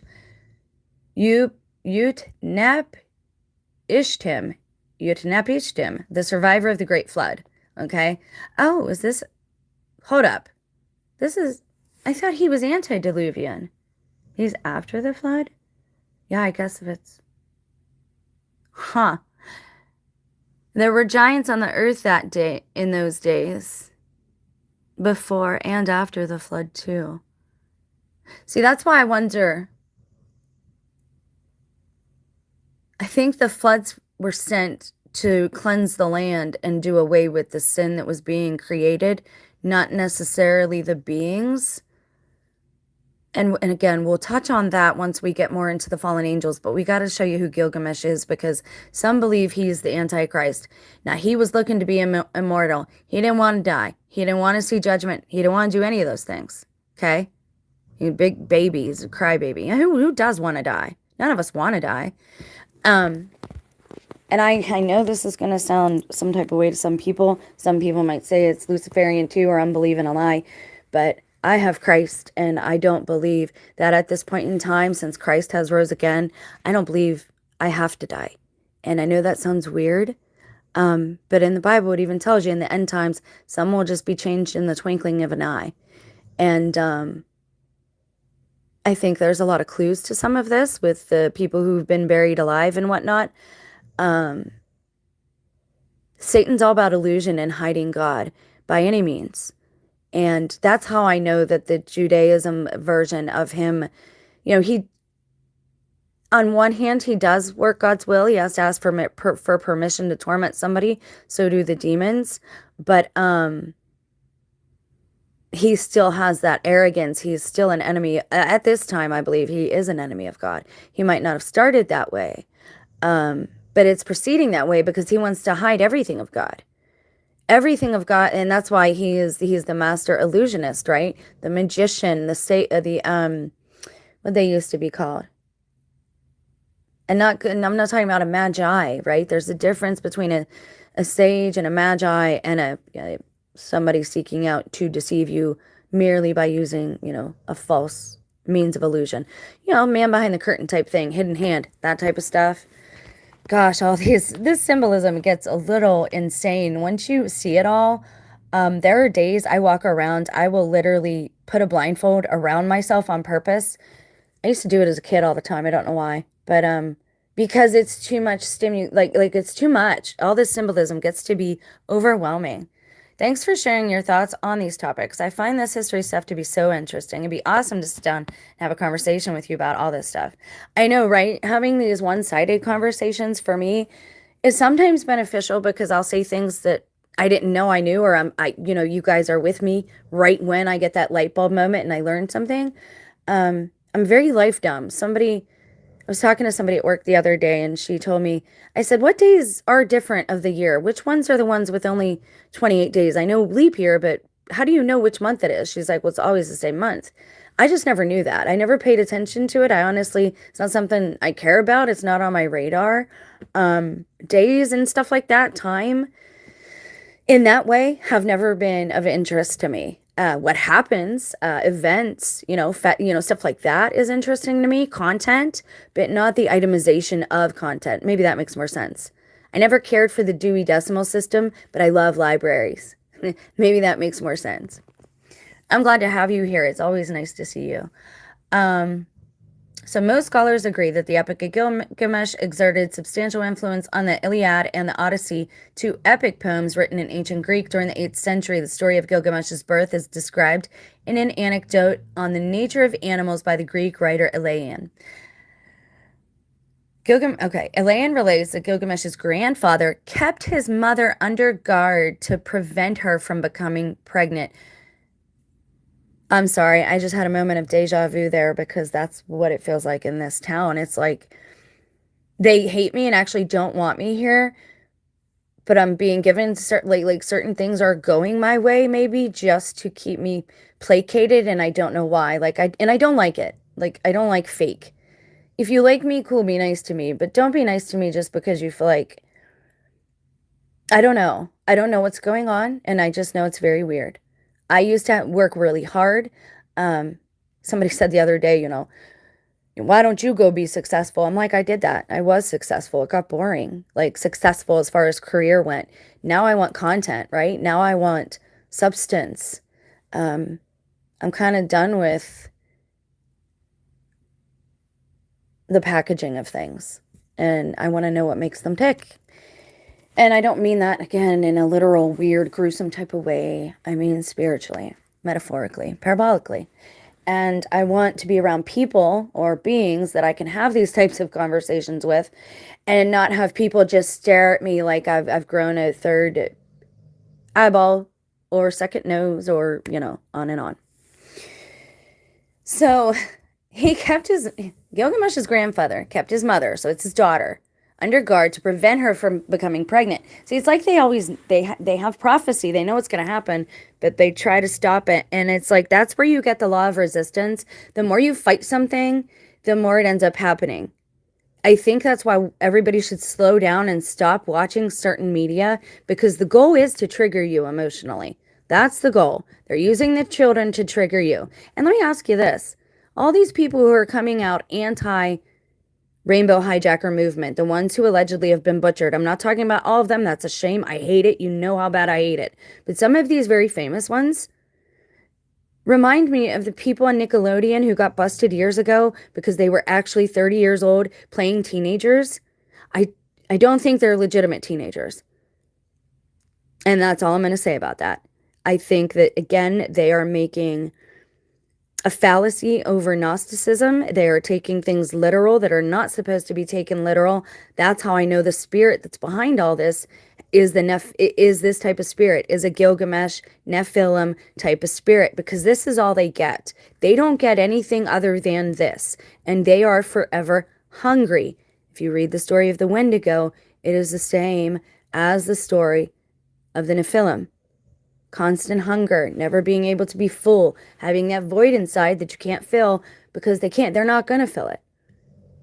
However, I don't believe our creator maker is so cruel that he's punishing these beings just for being born. I don't think he does that. I think it's for the things they ended up doing. Transgressing, again, he had no choice. He had to stop it, right? Or there would be no flesh left. They would consume everything. So God had to intervene. Okay, so we have to understand here, we don't always have the full picture of what's going on, and maybe the bad guys aren't necessarily the bad guys, and sometimes that's just about perspective, but I think we all can agree that certain things, like going against somebody else's will, or forcing them, or coercing them to do something they don't want to do, truly, in their heart, soul, and spirit, we should not try to coerce them into doing something. We should not be manipulating each other. Women do it every day to their husbands. Husbands do it every day to their wives. I know, because it happens to me. We have to, just because somebody is married, that does not give you that right, especially if you've broke trust. These beings feel like they have the rights to our vessels, to our plane, to Eden, all of it.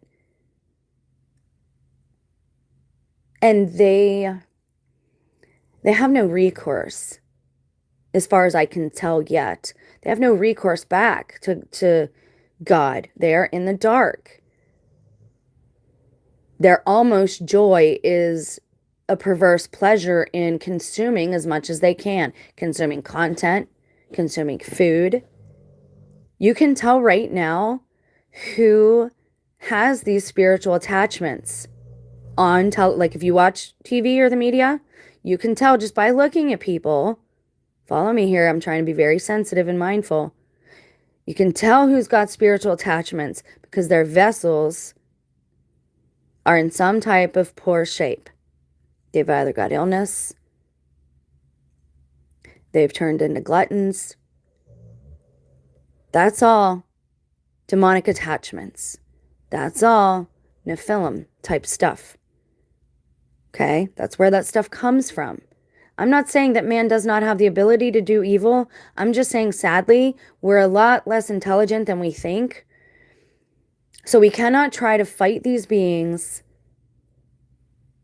with intellect or knowledge.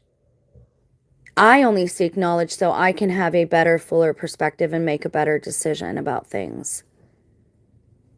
But that spiritual inner growth and sustenance, you have to nurture that. And something can trigger that. I believe that. When Christ was here, right? Think about it. It's almost like I told you, like barrel monkeys. You pick one monkey up, that monkey picks the next one up, and so on and so forth. You got the first monkey at the top who showed you all how to do it. Now everybody else is kind of hanging on, repeating, copying, emulating, doing the same thing. But Christ is not in this world right now. I'm sure there are other people, beings that are close to him, or at least trying to be like him, that if you just hear them speak or you listen to a teaching, they will help to kickstart that spark within you, that awakening. I believe we need that. That kickstart has to come from the inside, and you have to cooperate with it from the inside, right? With your will. But for many of us, something outside affected us to the point where that spark within woke back up and said, wait, I'm not just a body here. I've got more value than that. We have more power here than we realize, but it might not be in the ways that we expect or the ways that we want necessarily. But God gives us what we need, not what we want. Oftentimes, what you want isn't what you need because you've already had it. That's why you want it again. You need new things. You need, certain things to feed that spirit. And I got that concept from that Heaven's Gate leader. I told you, yeah, I know how the media portrayed him. I know what they say he did. But when he talked about how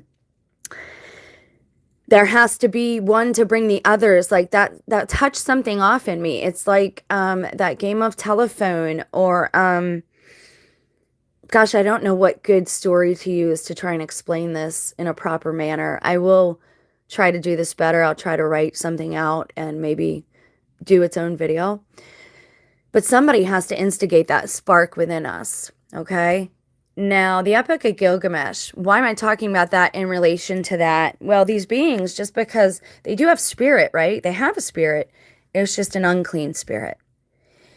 And that's what I meant earlier about not being found guilty by association and touching the unclean thing. Some of us have family members and loved ones who are completely taken over by this, or it's in their bloodline. And we were never told. We weren't asked to consent. Much like Lamech, some of us, I believe, were traded in a manner of speaking. I think I hit a certain age. A certain meeting was set up. I was found to be very willful, and so they had to make it look like it was my choice. And the rest is history. That's what I've come to believe at this point, because there's too many coincidences. And I don't think it was God ordained, or I wouldn't be having the problems that I'm having. Although now, I'm thankful, because I would have never had this awakening either. Why does all this matter? It caused widespread controversy due to similarities between portions of it in the Hebrew Bible. Now, I want to tell you right now, I'm going to be doing a lot of cross-referencing. I have books in front of me. I've been spending the money that I do have on books. And I have to have a bike and I have to have a winter coat. But these books were more important because I think you guys need to hear some of this. I need to let you know that every prophecy I've read, from Revelation to the Essay and Gospel of Peace, what's the other one over here? Pistis Sophia. Even in the Cobran Bible, which I've only read a little bit of because I don't know where it comes from. It's kind of weird to me. And what's the other one? Oh, the Sumerians. All the prophecies, great light. Hi. Thanks for being here. All the prophecies and all these different books in the Gnostic Gospels, Essay and Gospel of Peace, so Pistis Sophia, I'm trying to read all the titles, I have them all here, and the Essence of the Gnostics, and Enoch, that's the other one, Enoch. All of the prophecies for the end days are the same. They're all written in the same tone, so either we got the same group of people trying to bamboozle us, or it's true. I wanted to make another brief notation on high strangeness if you heard my testimony about the bookstore. So I opened up a book, right, that I wanted to start reading yesterday, and it's called The Essence of the Gnostics, and I picked it up at this store. And guess what the name of the publishing house is? And guys, we're still going to look at that. We might look at that next because this might be my sign to do that. The publishing house of The Essence of the Gnostics is Arcturus, and their logo is a bear with a star above his head. So yeah. And what's the year? Copyright Act 1956, when 2016 this was published. So it gets stranger and stranger. Now this guy, his name also, through all of the stories, his name will change. But if you know what symbols to look for, you can find him in a lot of different stories. Is he going to be the Antichrist? Is his actual spirit the Antichrist spirit? I have different thoughts about that. I do believe the Antichrist will be of an Nephilim bloodline. I believe that will be the vessel, the physical vessel they need. It has to have a hybrid bloodline for this false transmutation, transposition to take place. I think it already happened. I think the Antichrist is walking, talking, and with us. I even kind of believe I might know the person. I'm not going to get into that now. I don't throw anybody under the bus unless I have proof and evidence of that thing. But I know that the spirit of this being seriously, seriously has a problem with me and a lot of us true like spiritual TIs. This being does not like you. You can tell when it's talking to you through people. It will say very similar things. It will almost seem NPC-ish, but it is not. And there's two different things happening. You have regular people who are a part of this hive mind, right? It's a counterfeit Holy Spirit. And then you have that one vessel who will be the house for the original spirit, right? So you got a couple it's almost like, think about playing chess, right? And you're the king or queen. Whoever you are, you're the king or queen. You're the one making the decision, right? But you're controlling every piece. That's what the Antichrist is. He's actually in the one vessel. You know, I'm sure he can do more in that one vessel. I'm sure maybe he can change it or whatever. But his mind, his whatever, they're of one mind. They're legion. He's controlling all those different human people here. Our loved ones, our family, our friends, our neighbors. And they don't need devices to spy on you. Are some of them using that? Yes, probably. Redundance is key with them. But they're using black magic and that type of, esoteric type of stuff. Again, there's always a counterfeit. I believe that Christ had a lot of Essene, or if you want to say it, Zoroastrian, ritualistic habits, if you will. I don't think that he ate animals, and I'm having a real hard time in my own mind proving to myself that he is Jewish, or at least the Jewish we are shown on television. I think the Native Americans play a big part in that, and are either the lost tribe or they're not really lost. We're just told they're still lost.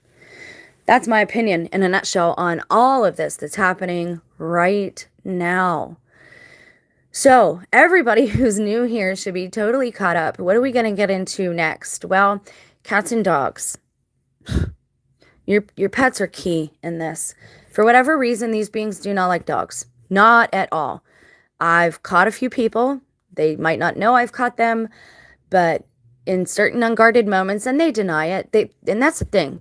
They will never admit the truth. These people are liars. I don't even know if they know they're lying anymore. They lie about everything. That's how they were raised. Everything is the opposite of what it really is. I didn't catch on to this till much too late in my relationship and in my life to recognize that this is what was happening.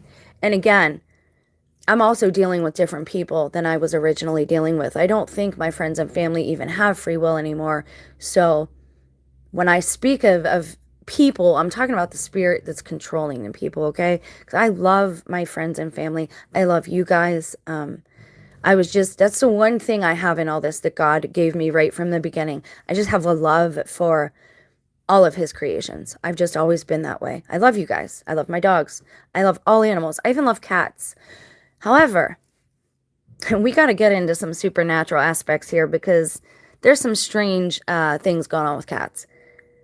Okay, so our enemies, they hate dogs. Any Bigfoot story you hear, any of the missing 411, the dogs come back, the people don't. They hate dogs. They do not like dogs, okay? Can they attach to them and do the things we're told? And can they sometimes maybe even change into them? I know that sounds weird. Again, we're going to get into woo-woo territory a little bit.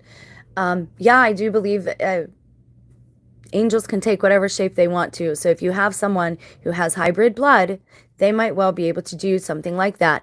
Why am I saying this? Because I've told you in town, I've ran into several people who have the same spirit of a friend of mine. When you spend time with someone, you get to know their manners, how they walk, how they talk, how they carry themselves, how they hold their hands, how they smoke a cigarette, how they hold a cup, all that stuff. And women pay attention to that. I've ran into several beings now who have the same spirit. So something is definitely going on with all that. But they hate dogs. I'm not sure why. I think because they have the protective element going on, and they're loyal that way. But if somebody brings a treat around and your dog is your protection, just be careful, because my dog likes people he probably shouldn't like, and I know that, so I watch out for it. Our pets will be hurt to hurt us. Anything that will hurt us, okay? Do not consider yourself better than Job. If Job went through it, what makes us better? If Christ went through it, what makes us any better, right? Why us? Why not us? It rains on the just and the unjust. Bad things happen to these beings too. So we kind of got to take some of the good with the bad. Just because something bad happens to you doesn't mean you gave consent or license for it to happen. But there are precautions you can take. So I'm thinking the next video will be about consent again on a deeper level, how to protect your home, how to protect, your dwelling place, wherever you dwell, your tent. And I received a word from God when I was making lots, and I stopped doing it at that time because I didn't know how I felt about it. But I was making Hebrew lots, okay? And the symbol I pulled out was Tav, intent. And when you put the 5 together, it was God telling me to tell you to put the sign of is the word Tav in Hebrew, Tav, the symbol. I forget what it's called. It was the symbol of the cross. And it told us to put that on the outside of all our tents. Try to stay in love. Yes, we should always, always do all things from love. That's the one law Christ brought, and so many people, I think, we're mistaught on purpose. We're following the doctrines of demons because the fallen ones are in the churches and they're running all this stuff. Anyways, do all things from love. If you're not sure about what to do, if it can't be done or said from love, then you probably shouldn't do or say that. I'm a pacifist. I do not own any guns. I will not own any guns. I do not consent to them being kept near me, in my presence, in my dwelling place, any of that. That's my choice. I don't condemn anyone else, but I will tell you that is giving the spirit of violence license to enter your life, spirit, body, home, family, community. So I don't own them. I won't have them near me. I don't vote. Why don't I vote? Because I think that's what we're seeing now. These people voted for allegedly people voted for what's going on. When you sign off on that, when you put another man's name down and say that he can make decisions for you, you are literally signing away your free will. And anything that he does wicked, you're endorsing and you're backing. So I don't vote either. And it's kept me very free. I might not be free to, I might not be in the place I want to be in or that's ideal for me, but my mind and my body are pretty free. Nobody tells me to do anything I really don't want to do. And yes, I deal with a lot of adversity. I'm not going to say that I don't. But I'm blessed to still be able to pray, to still be able to make my own decisions. That might not always be the case. But for today, in this moment, it is. So I try to pass on these lessons that I'm being shown, and I'm going through it. I'm experiencing all this, and I'm passing it on, so that maybe it will rub off on you guys, and maybe you won't have to go through it so hard, because it is like Job. Man, I just feel like I'm going through it. Is it gonna stop? And I miss my dog. I've never lost a friend like that. He just. Even if I was upset and I was in another room and I was going to cry, because my ears leak all the time. I just have my eyes leak all the time. I just have stupid tear ducts. And even if he was in another room, he'd come seek me out and rub on me and give me a hug. And so they will come after your pets. And for whatever reason, a lot of them really like anime and they really like cats. I have a theory about that, but again, I don't want to offend an entire group of people because I don't think that's entirely true. But I do believe for the majority, there's a reason for that. There's a reason they like cats, and there's a reason they gravitate towards the anime. I don't know. I again, I told you the spirit of these beings, a lot of them are very childish. Not all of them, but some of them, if you've ever watched that Supernatural show, they are tricksters. They think it's funny to interfere in our lives. And again, there are ways to protect yourself. But if you have a cat, I'm not saying I hate it or I hate your cat or I hate you or anything like that. Maybe you're the exception to the norm. I'm saying people who worship these ancient deities, these fallen angels, like Gilgamesh, these wicked, Nephilim spirits. Okay, I don't know if they're wicked. I'm not going to judge like that, but according to the stories, the way some of them behave is wicked. And these are the attributes or the outward symbology that I'm recognizing in the people on the other team. They love cats. Some of them don't like any animals at all, but cats seem to be the one they gravitate to. Anime seems to be a big thing for them. There's a lot of reasons for that. Some of them not very good. And remember, this is personal for me too, because this is people we love that are, and this is ourselves. Some of us have attachments we still need to get rid of. And it's like the news is on some type of loop. I've seen a lot of these stories already, so I don't watch it anymore.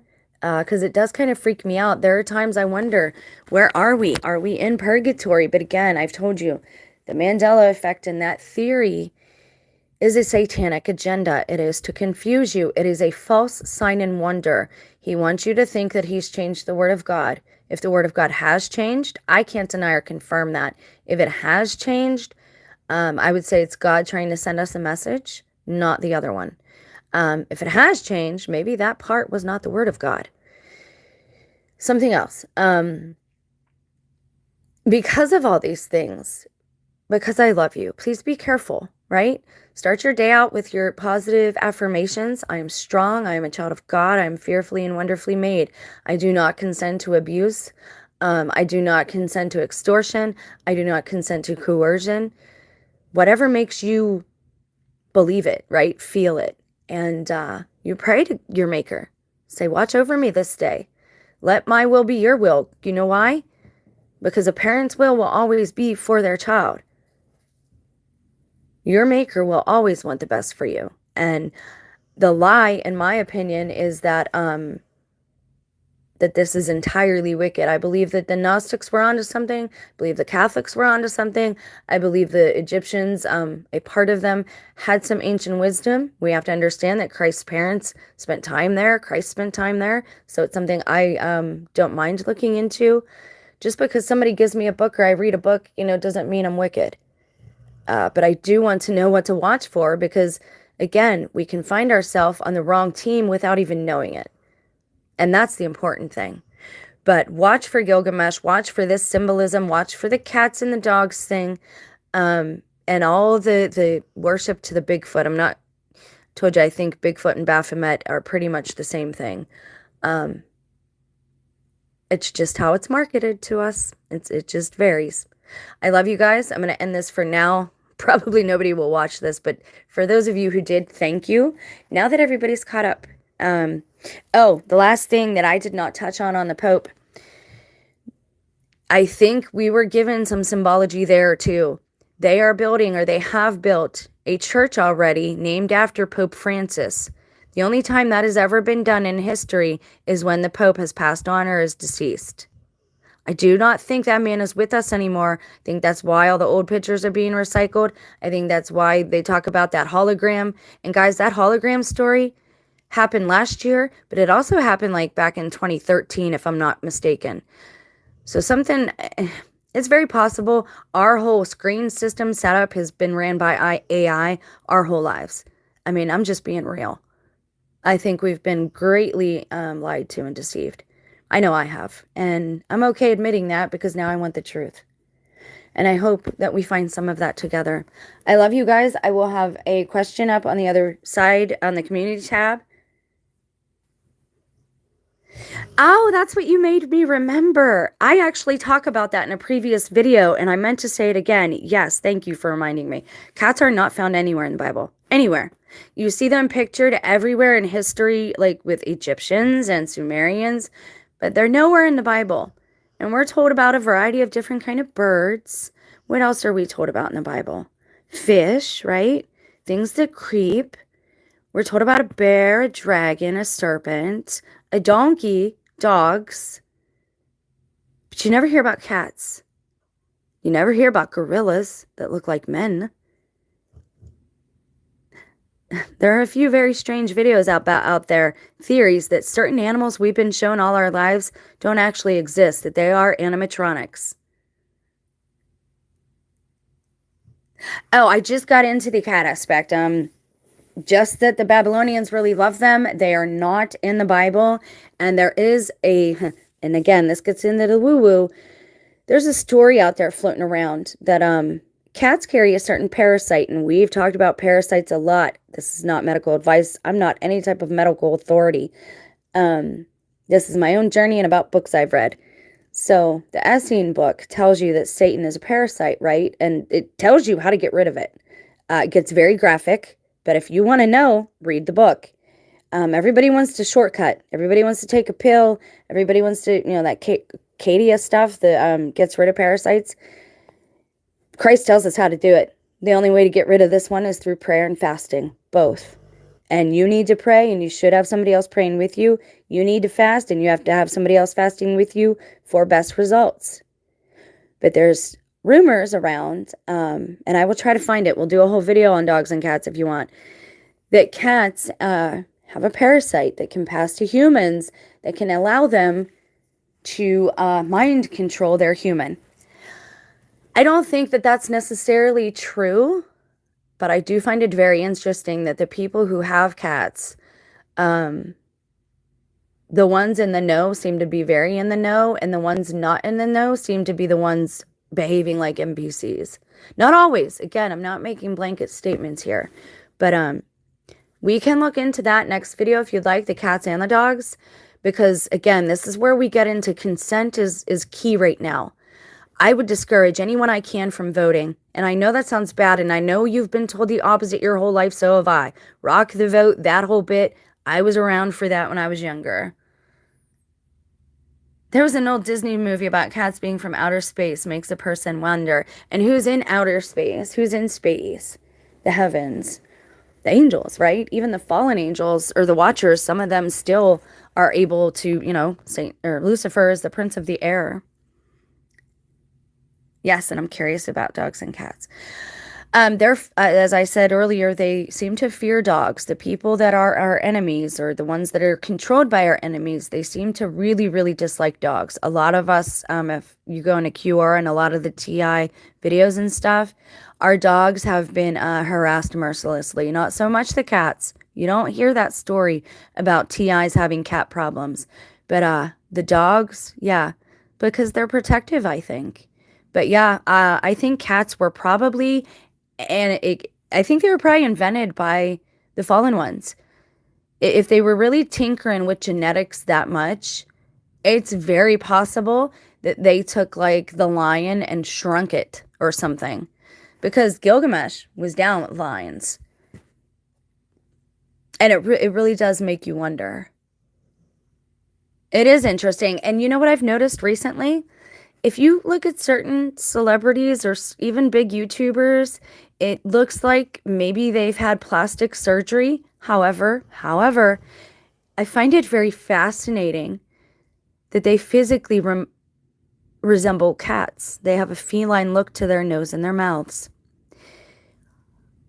You know how sometimes they say a human owner will tend to look like its pet? It makes me wonder what kind of beings we're actually here with at this point. And follow me here, okay? And I can't think of one right now. I know a certain person, like I showed you this before. But her mouth, this is what I'm talking about. This mouth thing. And I'm not talking about plastic surgery. This is like its own. What is with the peace symbol? Okay, does it mean F off? Because that's what it means in Britain. Or does it actually mean war? Or does it mean that they are bi? I'd really like to know what that means now. And I'm not making blanket statements. I'm talking about physically. There are certain... This is the movie from Witches, okay? This is what I'm talking about. See her mouth? Now, we're going to assume that this is makeup for the movie. We're going to assume that this is not real. But you see how it looks there, how it widens?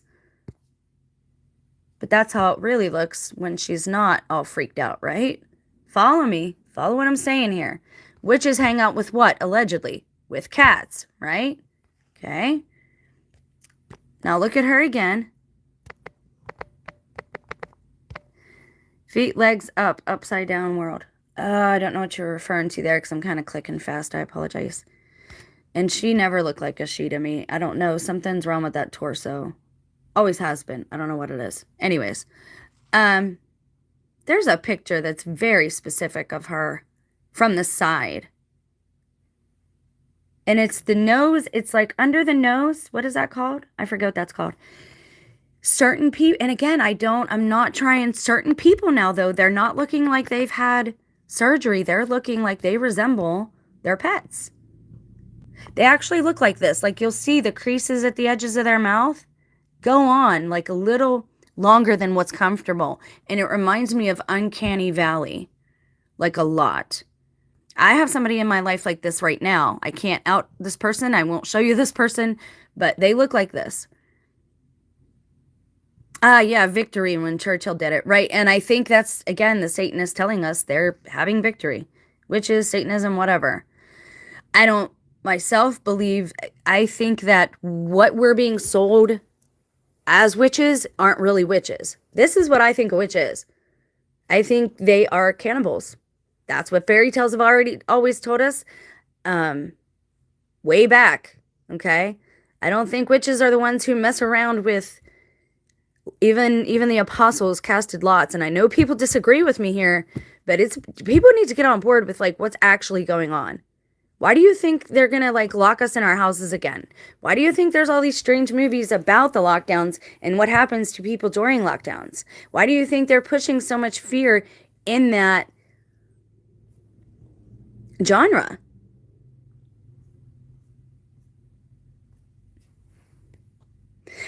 Oh, that's what I want to look at. That's what we'll look at to end this video, because we might just get into it in another video. Okay, another word for cat is a feline. When did it originate? Where did this word come from? Cat-like. From late Latin, felinus, of or belonging to a cat. From Latin, felis, genitive felis. Cat, wildcat, martin. All right, what year? Oh, no. As a noun, a feline animal, popularly a domestic cat, from 1861. So in the beginning, cat-like in the 1680s is what feline meant, but domesticated cat didn't actually come in until 1861. Felicide, killing of a cat, 1832. So it's actually, and see, that's weird too. A word that means a killing of a cat, felicide, come around in 1832. Right before cats became domestic. You got to look back into when words were used and what they meant and why they were used. All right, so let's just look at regular old cat. All right, now this one's a lot older, thank goodness. Old English cat, domestic cat from West Germanic, circa 400, 450, from Proto-Germanic. Old Frisian, cat, Dutch, cat, Old High German. The near universal European word now. It appeared in Europe as Latin kata, Byzantine Greek kata, and was in general used on the continent by 700, replacing the Latin felis, like feline, probably ultimately Afro-Asiatic, Asian. Told you they like cats and they love anime. Maybe from the same source. Cats were domestic in Egypt from 2000 BCE. Now they've changed that. I hate that. But not a familiar household animal to classic Greeks and Romans. The 9 lives have been proverbial at least since the 1560s. See, so there's a lot of debate as to when this came into like the common verbiage. Gaelic cat. I wonder when like the oldest... Let's see what Google will mention of cat, feline. The earliest domestic cats are known only from Egyptian art dating to 4,000 years ago. Evidence is lacking from the key period of cat domestication. We report on the presence of cats directly dated between 5560 and 5280. What was a cat before it was a cat? Phyllis. Oh, back to Egypt. Originated in the Fertile Crescent in the Near East Neolithic period and in ancient Egypt in the Classical period. It's ironic that they call it a crescent because I actually believe the moon is a reflection of the earth, now that I know more. Okay, so we'll get into this. Oh, wow. And the Silk Road is like, that's its own. I have not touched on this yet on the channel because it gets weird. It gets weird. But the Silk Road is like its own rabbit hole to go down. And again, it points to us being lied to about history and what's went on. And I think we've been lied to about human history. I think we've been treated like cattle for a long time now. But I think that things are happening that they can't control because, again, they've gone too far. They've gone to the point where a lot of us, they've shown their hand, and they always do that. Arrogance is key. If you're trying to decide if somebody is trustworthy or not, if they are taken over by this thing at this time, they're very arrogant. They like to brag on their exploits, the things they do, the people they hurt, stuff. They can't resist. They almost can't resist. So if you can get them in that mindset, you can probably determine if somebody you love or is close to you has one of these unclean spirits attached to them. Remember, though, we are told not to touch the unclean things, so we've got to move forward very carefully. I probably should have left this area already, but again, I feel like God has told me to stand, and only one in fear runs, and so I can't do that. But I do think there should be a gathering. It should be intentional, and people should be willing to walk away from their lives, the system. But we like our electricity too much. We like our bed too much, and we don't really like the unknown. So I don't know if people are going to do that. It might come down to God giving us no choice and maybe taking out the internet. I don't know. I know we could definitely do without the media at this point. It's madness. Anytime I try to watch anything now, it's just pure madness. So I'm not paying any attention to it. I'd advise you to do the same thing because all they're looking for is to trigger you. Remember, and I'll leave you with this, they want your consent. They need legal rights to gain entry to your vessel, your home. And by vessel, I mean your body. Not your boat, your body. Okay? Vessel does not mean boat. It means body. That's why it's weird they call a vessel, and a body of water, a body of water. It's the opposite. But okay. Please be careful. I love you guys. If you could say a prayer for me, know that I always pray for you. I'm sorry this went on so long, but I've missed you, and there's a lot of stuff to catch up on. But now the next few videos will be shorter, and I'm going to be exposing you to some really cool books, and we're going to start in the prophetic parts of them all, and I can show you how all the prophecies from the Essenes to the book of Enoch to the Gnostics to the Hopis and to Revelation. They're all very, very similar. And I think it's time that we got serious about what we're doing here and why we're here. You're not here to work your life away. What's the point of that? You're not here to do that, guys. You're not here to earn money. Yes, it might help us eat. We're also not here to eat 3 times a day. I'm not a doctor. This isn't medical advice. This is do your history book lessons and your research. They didn't eat like that back in the day. Unless you were like a Roman Greco glutton. People didn't eat like that back then. But I've given you the keys to get out of the matrix, but nobody wants to do the work. So I don't know what to do at this point. So I'll just keep exposing you to different information and keep pointing you to people who can teach it better than me. And hopefully, along the way, we can all help each other. I love you guys so much. Thanks for being here, Denise. Mr. Dixon, it's always a pleasure to see you. Obi-Wan, I love you too. It's nice to see you. Michelle, I'm always glad when you make it. whoever I missed, there was a couple new people that I didn't recognize their names. So you guys stay blessed. Have a great day. Uh, remember, if it gets strange, uh, you can share it here, and I'll be sharing more very soon.